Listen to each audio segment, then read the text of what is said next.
Hi everyone, अभी हम लोग डिस्कस करेंगे डिस्कवरी ऑफ प्रोटॉन के बारे में। और प्रोटॉन को एनोड रेज भी बोला जाता है। पिछले लेक्चर में हम लोग डिस्कस किए थे कि कैथोड रेज यानी इलेक्ट्रॉन का डिस्कवरी कैसे हुआ था। कौन किए थे? जे थॉम्सन नाम का साइंटिस्ट। और जे थॉम्सन जिस एक्सपेरिमेंटल सेटअप से इलेक्ट्रॉन का डिस्कवरी किए थे उसी सेम सेटअप से प्रोटॉन का भी डिस्कवरी हुआ था। तो लेक्चर स्टार्ट करने से पहले मैं ये उम्मीद करता हूँ कि आप सब लोग पहले लेक्चर 1 को अच्छे से देखे हैं, फिर लेक्चर 2 अटेंड करने के लिए आए हैं। अगर ऐसा नहीं किए तो पहले जाके लेक्चर 1 अच्छे से देखिए, फिर लेक्चर 2 अटेंड करने के लिए आइए, क्योंकि लेक्चर 1 का बहुत सारे कॉन्सेप्ट यहाँ पे यूज होने वाला है। तो चलिए देखते हैं प्रोटॉन का डिस्कवरी कैसे हुआ था। तो प्रोटॉन को एनोड रेज भी बोला जाता है और ये वही एक्सपेरिमेंटल सेटअप है जिस एक्सपेरिमेंटल सेटअप को यूज करके जे थॉम्सन ने इलेक्ट्रॉन का डिस्कवरी किए थे। और ये मैं मान लेता हूं कि इस एक्सपेरिमेंटल सेटअप को आप अच्छे से जानते हैं, क्योंकि पिछले लेक्चर में मैं बहुत अच्छी तरह से समझाने की कोशिश किया था आप लोगों को इस cathode ray tube experimental setup को। फिर भी बता देता हूं, देखो ये क्या है, एक डिस्चार्ज ट्यूब है जिसको कैथोड रेज ट्यूब भी बोलते हैं। कैथोड रेज ट्यूब को मैं यहां पे CRT लिख करके डिनोट किया हूं, कैथोड रेज ट्यूब। समझ गए? ये क्या है? एक ग्लास का ट्यूब है जिसको कैथोड रेज ट्यूब भी बोला जाता है और डिस्चार्ज ट्यूब भी बोला जाता है। यहां पे एक लॉक सिस्टम है एयर टाइट के लिए, और यहां से वैक्यूम पंप को कनेक्ट किया जाता है डिस्चार्ज ट्यूब के साथ या कैथोड रेज ट्यूब के साथ। और इस कैथोड रेज ट्यूब के इनर साइड से एक ZNS की कोटिंग किया गया है। ZNS क्या है? एक फ्लोरोसेंट मटेरियल है। फ्लोरोसेंट मटेरियल मतलब कोई पार्टिकल आके अगर इस मटेरियल पे स्ट्राइक करे तो चमक देखने को मिलता है, जिसको हम लोग बोलते हैं फ्लोरोसेंस शो होता है। समझ गए? और इस डिस्चार्ज ट्यूब के अंदर 2 मेटल प्लेट लिया गया है, एक को बोलते हैं कैथोड और एक को बोलते हैं एनोड। कैथोड को एक हाई वोल्टेज बैटरी के नेगेटिव टर्मिनल के साथ कनेक्ट किया गया है और एनोड को बैटरी के पॉजिटिव टर्मिनल के साथ कनेक्ट किया गया है। इसीलिए कैथोड नेगेटिवली चार्ज होता है और एनोड पॉजिटिवली चार्ज होता है। और यहां पे क्या किया गया है? कैथोड में परफोरेटेड कंडीशन क्रिएट किया गया है। जैसे कैथोड रेज के डिस्कवरी के समय एनोड में परफोरेटेड कंडीशन किया गया था, जिसको हम लोग बोल रहे थे परफोरेटेड एनोड। सिमिलरली यहां पे कैथोड में परफोरेटेड कंडीशन किया गया है। परफोरेटेड कंडीशन मतलब कैथोड मटेरियल पे ऐसे छोटे छोटे पोर क्रिएट किया गया है और इस पोर के थ्रू छोटे छोटे पार्टिकल आसानी से आर पार जा सकते हैं। आशा करता हूं समझ गए होंगे। तो इसको क्या बोला जाएगा? Perforated cathode. समझ गए? ZNS की कोटिंग किया गया है अंदर तरफ से, इसको कैथोड बोलते हैं, इसको एनोड बोलते हैं। और वायर की मदद से यहां पे कनेक्ट किया गया है बैटरी के साथ कैथोड को और एनोड को। यहां पे क्या किया गया है? वैक्यूम पंप की मदद से डिस्चार्ज ट्यूब में से सारे गैस को पहले बाहर निकाला गया, मतलब यहां पे वैक्यूम क्रिएट किया गया। उसके बाद ओनली हाइड्रोजन गैस को वैक्यूम पंप की मदद से अंदर डाला गया, डिस्चार्ज ट्यूब के अंदर डाला गया। समझ गए? तो यहां पे क्या है? हाइड्रोजन गैस लो प्रेशर में प्रेजेंट है। हाइड्रोजन गैस प्रेजेंट है मतलब बहुत सारे हाइड्रोजन मॉलिक्यूल्स प्रेजेंट है यहां पे। समझ गए? फिर हम लोग वही सेम मैकेनिज्म अप्लाई करेंगे। कैथोड रेज के डिस्कवरी के समय जो मैकेनिज्म हम लोग अप्लाई किए थे वही सेम मैकेनिज्म यहां पे अप्लाई करेंगे। क्या करेंगे? देखो, प्रेशर को कम करते जाएंगे वैक्यूम पंप की मदद से और वोल्टेज को बढ़ाते जाएंगे बैटरी के मदद से। समझ गए? प्रेशर को कैसे कमाएंगे? मैं बताया था पहले लेक्चर में कि यहां पे हाइड्रोजन गैस के तो डाल दिए, हाइड्रोजन गैस को हम लोग धीरे धीरे बाहर निकालेंगे इस वैक्यूम पंप की मदद से, जिसकी वजह से क्या हो जाएगा, यहां पे डिस्चार्ज ट्यूब में हाइड्रोजन गैस के प्रेशर धीरे धीरे धीरे धीरे कम होता जाएगा। समझ गए? और बैटरी में क्या करेंगे, वोल्टेज बढ़ाते जाएंगे एक साथ साइमल्टेनियसली। समझ गए? आशा करता हूं समझ गए होंगे। यहां पे हम लोग वैक्यूम पंप की मदद से डिस्चार्ज ट्यूब में से सारे गैस को पहले बाहर निकाले, फिर ओनली हाइड्रोजन गैस को अंदर डाले। मतलब डिस्चार्ज ट्यूब में अभी लो प्रेशर में हाइड्रोजन गैस के मॉलिक्यूल्स प्रेजेंट है, बहुत सारे। समझ गए? फिर क्या करेंगे, हम लोग बैटरी की मदद से वोल्टेज को बढ़ाते जाएंगे और वैक्यूम पंप की मदद से हम लोग क्या करेंगे, गैस के प्रेशर को कम करते जाएंगे एक साथ साइमल्टेनियसली। प्रेशर को घटाते जाएंगे, वोल्टेज को बढ़ाते जाएंगे एक साथ। समझ गए? तो इनिशियली कोई भी चेंजेस देखने को नहीं मिलेगा। समझ गए? कुछ भी नहीं होगा इनिशियली। जब प्रेशर धीरे धीरे धीरे धीरे 0.0001 mmHg हो जाएगा, यानी बहुत कम हो जाएगा, और वोल्टेज बहुत ज्यादा हो जाएगा, अप्रोक्सीमेटली 10 किलो वोल्ट हो जाएगा, मतलब 10,000 वोल्ट हो जाएगा, तब क्या होगा, कुछ चेंजेस देखने को मिलेगा। क्या देखने को मिलेगा, अप्रोक्सीमेटली 10,000 वोल्ट में यह कैथोड क्या करेगा, इलेक्ट्रॉन को लूज कर देगा। इलेक्ट्रॉन लूज करेगा। क्यों लूज करेगा? कैथोड एक मेटल है और मेटल का टेंडेंसी होता है इलेक्ट्रॉन लूज करने का। आशा करता हूं समझ गए होंगे।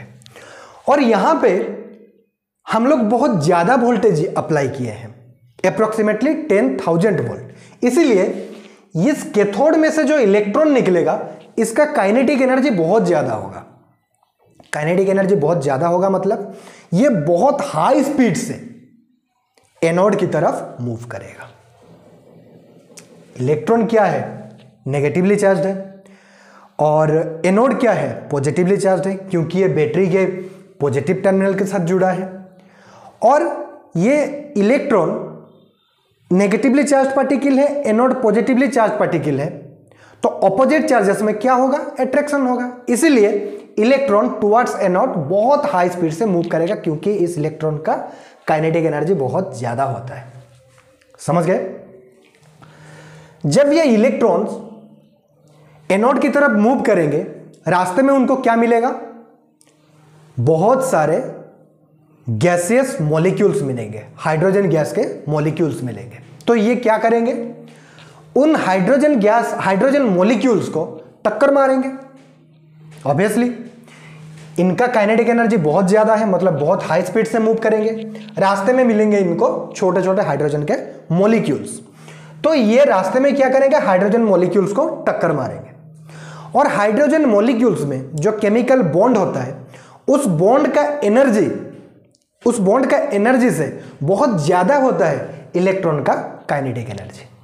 इसलिए ये टक्कर मार के हाइड्रोजन मॉलिक्यूल्स के बॉन्ड को ब्रेक कर देगा, जिसकी वजह से हाइड्रोजन मॉलिक्यूल्स हाइड्रोजन एटम में कन्वर्ट हो जाएंगे।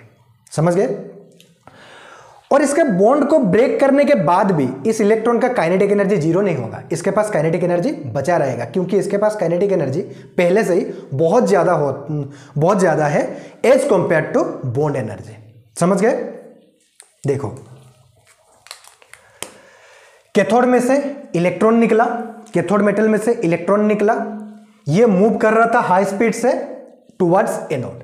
रास्ते में इसको हाइड्रोजन मॉलिक्यूल्स मिला, इस हाइड्रोजन मॉलिक्यूल्स के बॉन्ड को ब्रेक किया और मॉलिक्यूल्स एटम में कन्वर्ट हो गए। समझ गए?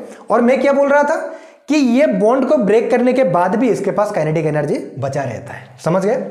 और यहां पे बहुत सारे हाइड्रोजन के एटम्स भी प्रेजेंट होंगे, क्योंकि यहां से एक इलेक्ट्रॉन तो रिलीज नहीं होने वाला है, बहुत सारे इलेक्ट्रॉन्स रिलीज होंगे, तो यहां पे बहुत सारे हाइड्रोजन एटम्स भी देखने को मिलेगा। समझ गए? तो ये बॉन्ड को ब्रेक किया, फिर भी इसके पास काइनेटिक एनर्जी बचा रहता था, फिर भी बॉन्ड को ब्रेक करने के बाद भी ये टुवर्ड्स एनोड मूव कर रहा था। समझ गए? तो ये जब मूव करेगा बॉन्ड को ब्रेक करने के बाद, रास्ते में इसको क्या मिलेगा, हाइड्रोजन एटम्स भी मिलेंगे। तो ये हाइड्रोजन एटम्स को भी टक्कर मारेगा। बॉन्ड को ब्रेक किया पहले, उसके बाद एटम्स को भी क्या कर रहा है, ये टक्कर मार रहा है। और एटम्स को स्ट्राइक करके ये क्या कर रहा है, एटम्स को आयोनाइज कर दे रहा है। समझ रहे हैं, एटम्स को आयोनाइज कर रहा है, मतलब एटम में से इलेक्ट्रॉन निकाल दे रहा है। समझ गए, यहां पे देखो पहले बॉन्ड ब्रेक किया, एटम्स में कन्वर्ट हो गया, फिर यहां पे जो एटम्स थे पहले से, उन एटम्स को क्या कर रहा है, ये टक्कर मार रहा है, टक्कर मार के आयोनाइज कर रहा है, मतलब एक पॉजिटिव आयन क्रिएट हो गया और एक इलेक्ट्रॉन निकल गया। समझ गए, एटम में से एक इलेक्ट्रॉन निकल गया, मतलब एटम आयोनाइज हो गया। आशा करता हूं समझ गए होंगे।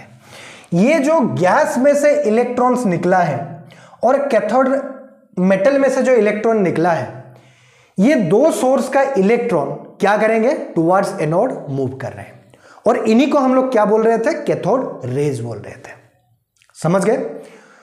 और एटम आयोनाइज होने के बाद जो पॉजिटिव आयंस निकला है वो कहां जाएगा, ये तो पॉजिटिवली चार्ज पार्टिकल है, तो ये मूव करेगा टुवर्ड्स कैथोड, क्योंकि कैथोड नेगेटिवली चार्ज पार्टिकल है। समझ गए, बॉन्ड ब्रेक हुआ, एटम्स में कन्वर्ट हो गए मॉलिक्यूल्स, फिर भी इलेक्ट्रॉन के पास काइनेटिक एनर्जी बचा रहता था, ये टुवर्ड्स एनोड फिर भी मूव कर रहा था। रास्ते में इसको एटम्स मिले, हाइड्रोजन एटम्स मिले, ये हाइड्रोजन एटम्स को भी क्या किया, स्ट्राइक किया और आयोनाइज कर दिया और इलेक्ट्रॉन्स निकाल दिया। समझ गए, तो कैथोड में से निकलने वाला इलेक्ट्रॉन और गैस में से निकलने वाला इलेक्ट्रॉन्स ये क्या कर रहे हैं, ये एनोड की तरफ मूव कर रहे हैं, इन्हीं को हम लोग बोल रहे थे कैथोड रेज। और ये जो पॉजिटिव आयन निकला है ये मूव करेगा टुवर्ड्स कैथोड। और कैथोड हम लोग कैसे यूज किए हैं, परफोरेटेड कैथोड, मतलब कैथोड में छोटे छोटे पोर हैं। समझ गए, तो ये छोटे छोटे पोर में से पॉजिटिव आयन क्या करेगा, इजीली पार हो जाएगा कैथोड में से, और कैथोड के पीछे जाके स्ट्राइक करेगा। और कैथोड के पीछे जाके स्ट्राइक करने से क्या होगा, फ्लोरोसेंस देखने को मिलेगा, चमक देखने को मिलेगा, क्योंकि डिस्चार्ज ट्यूब के इनर साइड से हम लोग क्या किए हैं, जेडेनेस के द्वारा कोटिंग किए हैं। समझ गए, तो साइंटिस्ट लोग क्या समझे कि ये कैथोड के पीछे आके ये पार्टिकल स्ट्राइक कर रहा है, मतलब ये जरूर एनोड की तरफ से आ रहा होगा, इसलिए ये पार्टिकल्स, ये सारे पार्टिकल्स को, जो भी पार्टिकल्स यहां पे कैथोड के पीछे आके स्ट्राइक कर रहे थे, वो सारे पार्टिकल्स को वो नाम दे दिए एनोड रेज। समझ रहे, पहले लेक्चर में कैथोड रेज नाम कैसे दिए थे हम लोग इलेक्ट्रॉन को, क्योंकि वो सारे पार्टिकल्स कैथोड की तरफ से आ रहे थे, एनोड के पीछे स्ट्राइक कर रहे थे, मतलब कैथोड की तरफ से आ रहे होंगे, और यहां पे कैथोड के पीछे स्ट्राइक कर रहे हैं, मतलब एनोड की तरफ से आ रहे होंगे, इसलिए वो सारे पार्टिकल्स, जो भी पार्टिकल्स कैथोड के पीछे स्ट्राइक कर रहे थे, वो सारे पार्टिकल्स को नाम क्या दे दिया गया, ये कैथोड एनोड रेज। समझ गए, तो वो पार्टिकल्स वास्तव में क्या था, हाइड्रोजन गैस को जो हम लोग यूज किए यहां पे, उस केस में क्या, हाइड्रोजन गैस के केस में कौन सा पॉजिटिव आयंस निकला, H+ आयन। समझ गए, और ये H+ आयन को बोल दिया गया एनोड रेज, क्योंकि हाइड्रोजन गैस हम लोग जब यूज किए थे उस समय कैथोड के पीछे आके स्ट्राइक करने वाला पार्टिकल्स क्या था, हाइड्रोजन आयंस था। समझ रहे, और हाइड्रोजन गैस के बदले हम लोग अगर नाइट्रोजन गैस को यूज करते तो कैथोड के पीछे स्ट्राइक करने वाला एनोड रेज कौन होता, N+ ion. Similarly oxygen gas को अगर हम लोग यहां पे यूज करते हाइड्रोजन गैस के बदले, तो एनोड रेज क्या देखने को मिलता, O+ ion. Similarly Cl2 gas को हम लोग यहां पे यूज करते हाइड्रोजन गैस के बदले, तो एनोड रेज हम लोग को क्या देखने को मिलता, Cl+ आयन। आशा करता हूं समझ गए होंगे, मतलब हम लोग मॉलिक्यूल्स को तोड़े, देखो ध्यान से सुनो, मैं रिकैप कर रहा हूं, हाइड्रोजन के मॉलिक्यूल्स को तोड़े, एटम्स में कन्वर्ट हो गया, फिर एटम्स आयोनाइज हुआ, इलेक्ट्रॉन निकला, इलेक्ट्रॉन तो टुवर्ड्स एनोड मूव कर गया, उसके बाद जो पॉजिटिव आयंस रुक गया है वहां पे, वो पॉजिटिव आयंस मूव किया टुवर्ड्स कैथोड, और उस पॉजिटिव आयन को हम लोग क्या बोल रहे हैं, एनोड रेज। और ये गैस के ऊपर डिपेंड करता है एनोड रेज, मतलब हाइड्रोजन गैस जब हम लोग यहां पे यूज करेंगे तो एनोड रेज क्या देखने को मिलेगा, H+ आयन। जब हम लोग नाइट्रोजन गैस यहां पे यूज करेंगे तो एनोड रेज क्या देखने को मिलेगा, N+। ऑक्सीजन गैस यूज करेंगे तो देखने को मिलेगा O+ ion. Cl2 gas use करेंगे तो देखने को मिलेगा एनोड रेज Cl+ आयन। समझ रहे हैं ना। नाइट्रोजन गैस हम लोग यूज करेंगे मतलब नाइट्रोजन मॉलिक्यूल्स वहां पे होगा, नाइट्रोजन मॉलिक्यूल्स को इलेक्ट्रॉन ब्रेक करेगा, कैथोड में से निकलने वाला इलेक्ट्रॉन, तो बचा क्या रहेगा, नाइट्रोजन एटम्स। नाइट्रोजन एटम्स को टक्कर मारेगा, फिर क्या होगा, नाइट्रोजन एटम्स आयोनाइज हो जाएगा, बचा रहेगा N+ आयन और इलेक्ट्रॉन। समझ गए। तो एनोड रेज डिपेंड करता है गैस के ऊपर। आशा करता हूं समझ गए होंगे। तो फिर यहां पे क्या किया गया, ध्यान से देखना, अलग अलग गैस यहां पे इंट्रोड्यूस किया गया और अलग अलग गैस पे कौन कौन सा एनोड रेज आ रहा था वो लोग क्या किए, आइडेंटिफाई करने की कोशिश की। और यहां से हम लोग समझ भी गए कि हाइड्रोजन गैस में H+ आयन निकलेगा एनोड रेज, नाइट्रोजन पे N+, ऑक्सीजन पे O+, Cl2 पे Cl+। तो साइंटिस्ट लोग क्या किए, H+ आयन के मास जितने भी एनोड रेज निकले वो सारे एनोड रेज के मास ये लोग आइडेंटिफाई करने लगे, मेजर करने लगे। तो H+ आयन के मास भी मेजर किए, N+ आयन के मास भी मेजर किए, O+ आयन के मास भी मेजर किए, Cl+ आयन के मास भी मेजर किए। जितने भी गैस के बदलने पर जितने भी एनोड रेज आ रहे थे, देखने को मिल रहे थे, वो सारे एनोड रेज को मेजर करने लगे साइंटिस्ट लोग। समझ गए। तो यहां पे देखने को मिला कि H+ आयन के मास सबसे कम होता है। जितने भी एनोड रेज मिल रहे थे H+ आयन के मास सबसे कम था। और यहां पे और एक चीज उनको देखने को मिला कि H+ आयन के मास जितना था, बाकी जितने भी एनोड रेज आया था वो सारे H+ आयन के मास के पॉजिटिव इंटीजर के मल्टीप्लिकेशन में आ रहे थे। समझ रहे हैं। मतलब H+ आयन के मास के पॉजिटिव इंटीजर के मल्टीप्लाई में आ रहे थे बाकी सारे एनोड रेज के मास। जैसे सपोज H+ आयन के मास सपोज अगर 2 आया तो इसका 4 आया, इसका 6 आया, इसका 8 आया, मतलब 2 2 जा 4, इसका 2 गुना, ये 2 3 जा 6, इसका 3 गुना, ये 2 4 जा 8, मतलब इसका 4 गुना, और 2 3 4 ये क्या है, पॉजिटिव इंटीजर है। मतलब H+ आयन के पॉजिटिव इंटीजर के मल्टीप्लाई में आ रहा था बाकी सारे एनोड रेज के मास। यहां से साइंटिस्ट लोग ये समझ गए कि ये H+ आयन सारे एटम्स में होता है और सारे आयन्स में भी होता है, सारे एटम्स में या सारे आयन्स में प्रेजेंट होता है H+ आयन। इसीलिए H+ आयन के पॉजिटिव इंटीजर के मल्टीप्लाई में आ रहा है बाकी सारे एनोड रेज के मास। समझ गए। तो साइंटिस्ट लोग ये कंफर्म हो गए कि ये सारे एटम्स में प्रेजेंट है, और इसको सारे एटम्स में प्रेजेंट है मतलब फंडामेंटल पार्टिकल्स ऑफ एटम्स बोलेंगे उसको। जो भी पार्टिकल्स सारे एटम्स में प्रेजेंट है वो सारे पार्टिकल्स को हम लोग क्या बोलेंगे, fundamental particles of atom. Fundamental particles का मतलब ही यही है कि ये सारे चीजों पे प्रेजेंट है। तो ये सारे एटम्स में ये H+ आयन प्रेजेंट है करके साइंटिस्ट लोगों को पता चल गया। इसका मतलब यह है कि ये एक फंडामेंटल पार्टिकल्स ऑफ एटम है। समझ गए।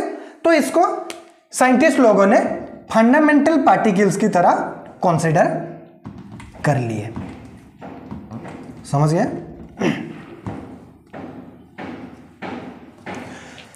ये भी एक एनोड रेज ही है, समझ गए। लेकिन साइंटिस्ट लोगों ने यह पता कर लिए कि ये सारे एटम्स में प्रेजेंट है, मतलब ये फंडामेंटल पार्टिकल्स है। इसलिए H+ एनोड रेज को साइंटिस्ट लोगों ने नाम दिए प्रोटॉन।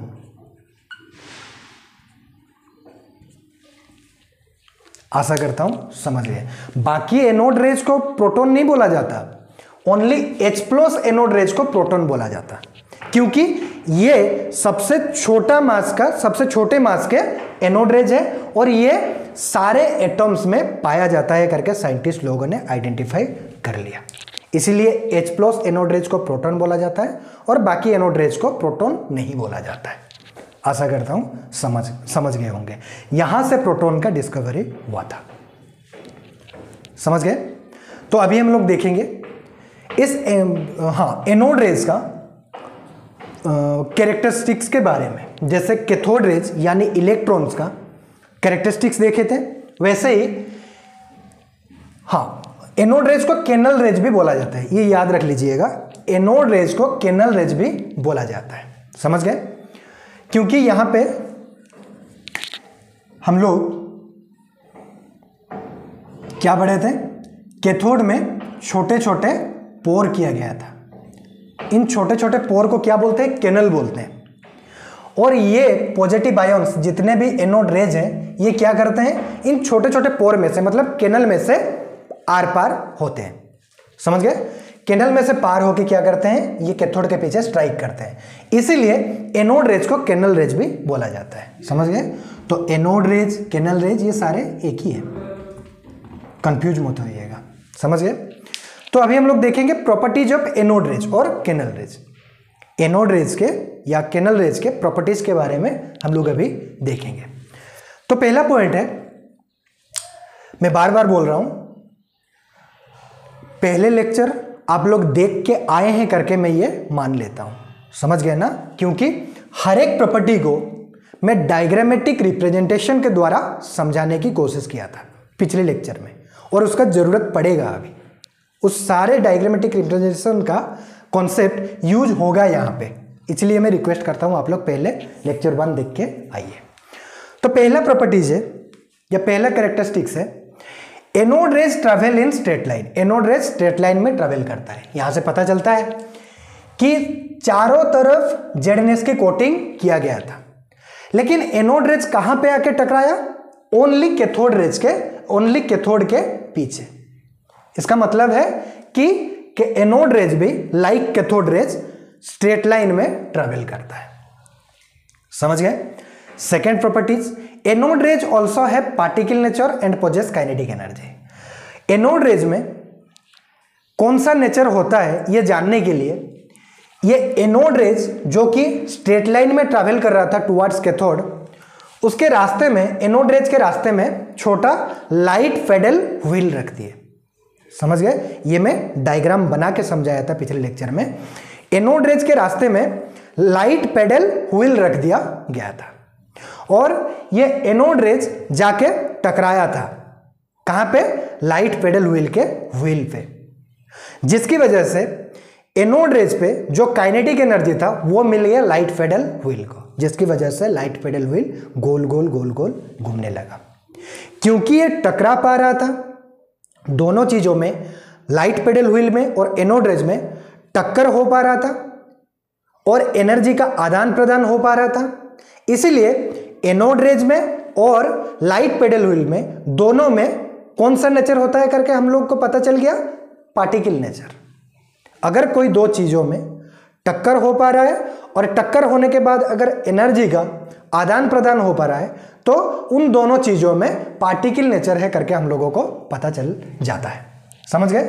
तो लाइट पेडल व्हील को एनोड रेज टक्कर मार पा रहा था और एनर्जी दे पा रहा था, इसीलिए साइंटिस्ट लोगों को यह पता चल गया कि एनोड रेज में पार्टिकल नेचर होता है और इसके पास काइनेटिक एनर्जी भी होता है। इसीलिए light pedal wheel anode rays के काइनेटिक एनर्जी को एब्जॉर्ब किया और गोल गोल गोल गोल घूमने लगा।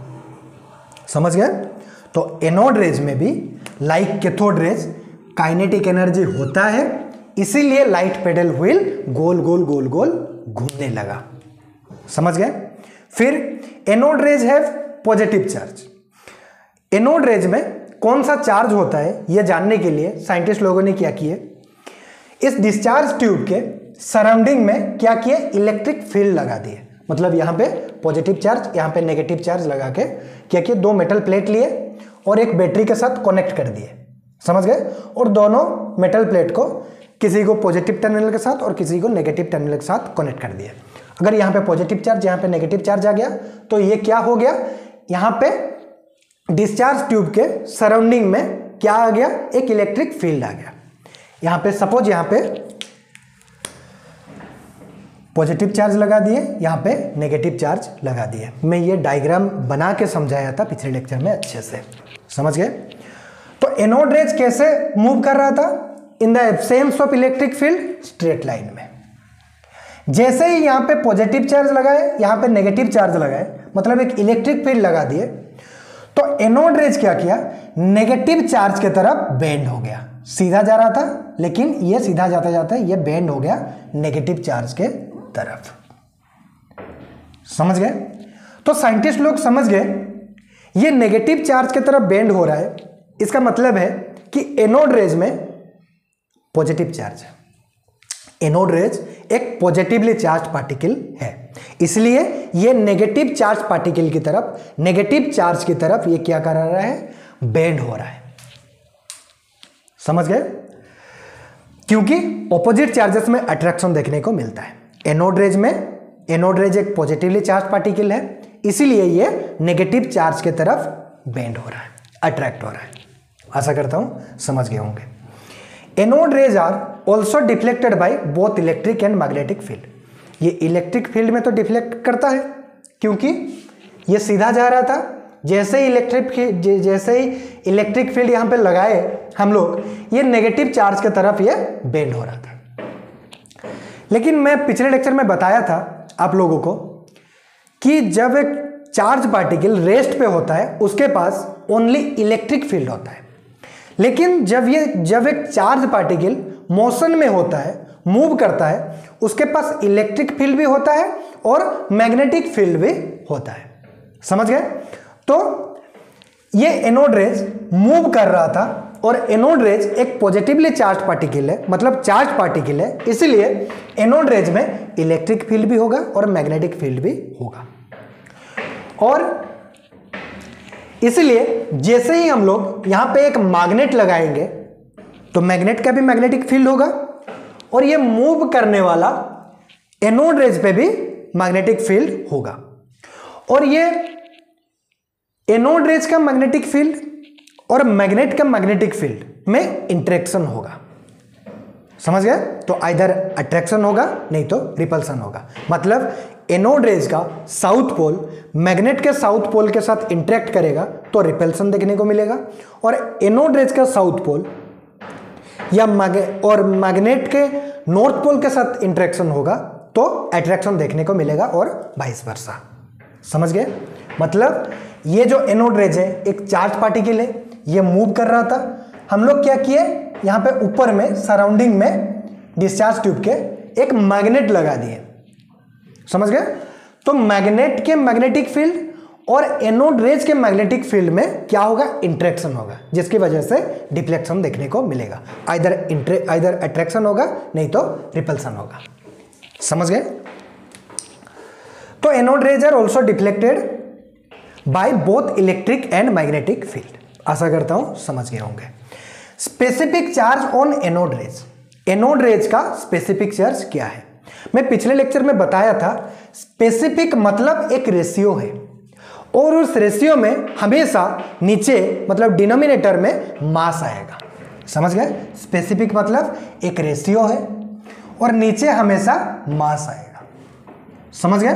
तो फिर देखेंगे स्पेसिफिक के बाद क्या लिखा है, चार्ज, मतलब ऊपर चार्ज और नीचे मास।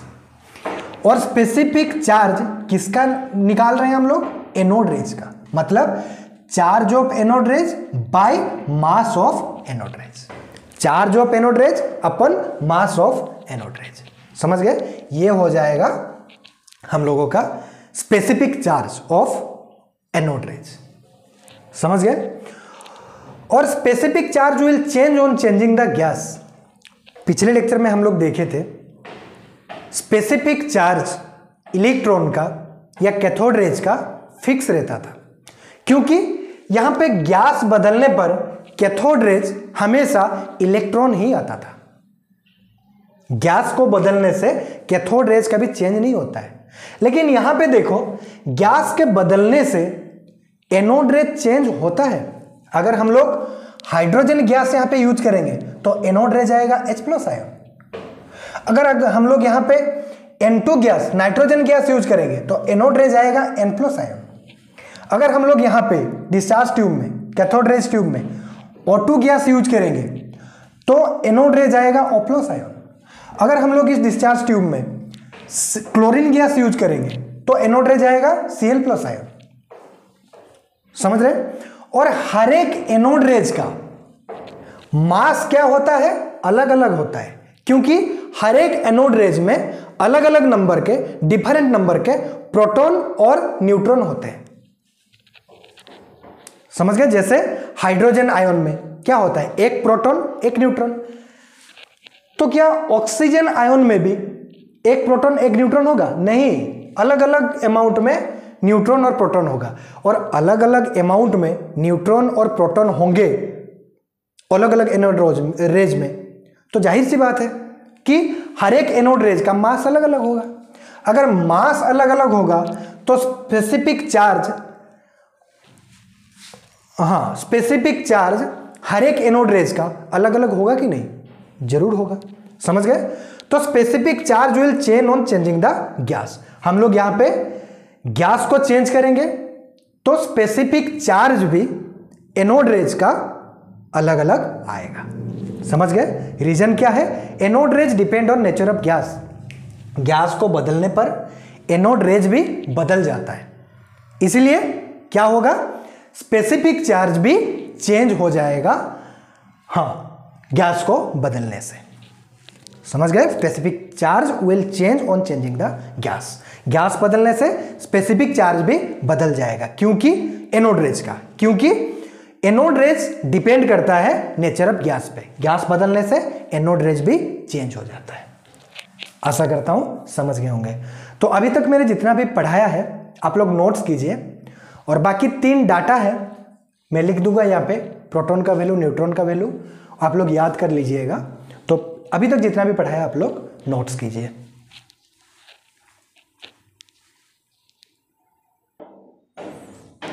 हाँ, ये 3 डाटा आप लोग याद कर लीजिएगा। मास ऑफ प्रोटॉन 1.67 × 10⁻⁻24 ग्राम होता है, और केजी में हम लोग अगर लिखेंगे मास ऑफ प्रोटॉन को, वो होता है 1.67 × 10⁻⁻27 kg। समझ गए? फिर mass of proton approximately equal to mass of neutron होता है, लगभग समान ही होता है। मास ऑफ प्रोटॉन और मास ऑफ न्यूट्रॉन लगभग समान ही होता है, लेकिन रियल में हम लोग अगर देखेंगे एक्चुअल में, तो न्यूट्रॉन स्लाइटली थोड़ा सा ज़्यादा हैवी होता है, थोड़ा सा प्रोटॉन में, लेकिन अप्रोक्सीमेटली इक्वल ही होता है। मास of proton mass of neutron के बहुत ज़्यादा हैवी नहीं होता है, अप्रोक्सीमेटली इक्वल ही होते हैं प्रोटॉन और न्यूट्रॉन के मास। और मास of proton mass of electron के 1837 टाइम्स होता है। समझ गए?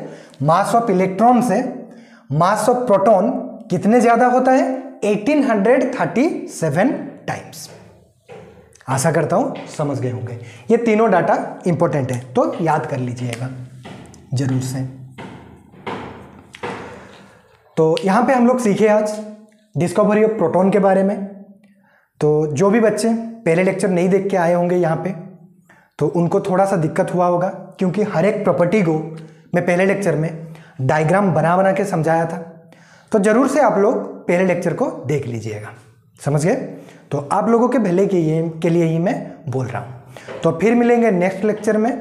तो आशा करता हूँ आप सब लोगों को ये लेक्चर पसंद आया होगा। अगर आप लोगों का कुछ काम में आया होगा ये लेक्चर, तो ज़रूर से एक लाइक कर दीजिएगा।